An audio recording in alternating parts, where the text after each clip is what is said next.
নমস্কার, আমি জ্যোতিষী তপন।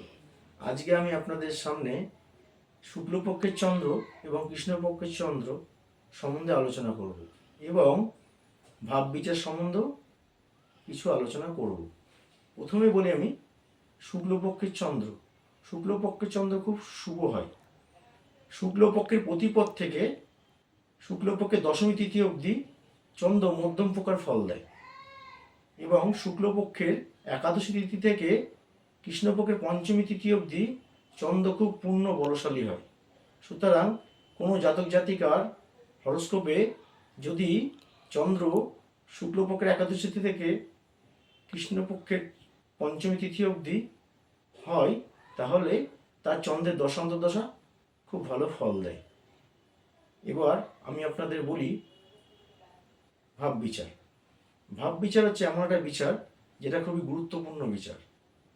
প্রত্যেকটা মানুষের জীবনে ভাব বিচারটা প্রয়োজন আছে। ভাব বিচারে আপনাদের গ্রহগত অবস্থানের যেসব পরিস্থিতি তৈরি হয়, সেই পরিস্থিতি অনুযায়ী তাদের ফলাফল নির্দেশ করে। দেখা গেল প্লেন হরোস্কোপে মকরে বৃহস্পতি নিচস্থ হয়ে বসে আছে, কিন্তু যখন ভাব বিচার করা হয় তখন ভাব বিচারে দেখা গেল বৃহস্পতি ধনুরাশিতে অলরেডি বসে আছে। সুতরাং সেই ক্ষেত্রে যদি কোনো জাতক জাতিকার বৃহস্পতি ভাব বিচারে ধনুরাশিতে বসে থাকে, সেই বৃহস্পতি দশায় সেই জাতক বা জাতিকার শুভ ফল হয়। যেমন শনি প্লেন হরস্কোপে দেখা গেল বৃশ্চিক রাশিতে আছে, কিন্তু ভাব বিচারে দেখা গেল সেই শনি তুলায় তুঙ্গস্থ হয়ে বসে আছে। সুতরাং সেই শনির দশাতে সেই জাতক বা জাতিকার খুব ভালো শুভ ফল হবে। সুতরাং ভাব বিচারটা মানুষের জীবনে খুব গুরুত্বপূর্ণ জিনিস। এই ভাব বিচারে মানুষের জীবনে অনেক কিছু দেয়, অনেক কিছু।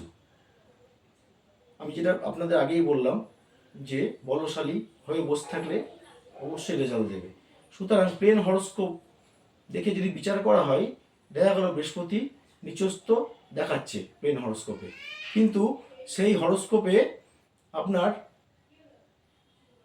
ধরে যদি আমি বলি যে আপনার বৃহস্পতি দশা ভালো যাবে না, কিন্তু সেটা একটা বাজে বার্তা যাবে সেই জাতক বা জাতিকার কাছে।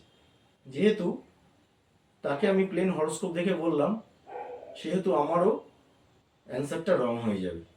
সুতরাং ভাব বিচারটা মানুষের জীবনে সত্যিই খুব গুরুত্বপূর্ণ জিনিস। তাহলে আজকে আমি আপনাদের ভাব বিচার এবং শুক্লপক্ষ এবং কৃষ্ণপক্ষ চন্দ্র সম্বন্ধে বোঝাতে পারলাম।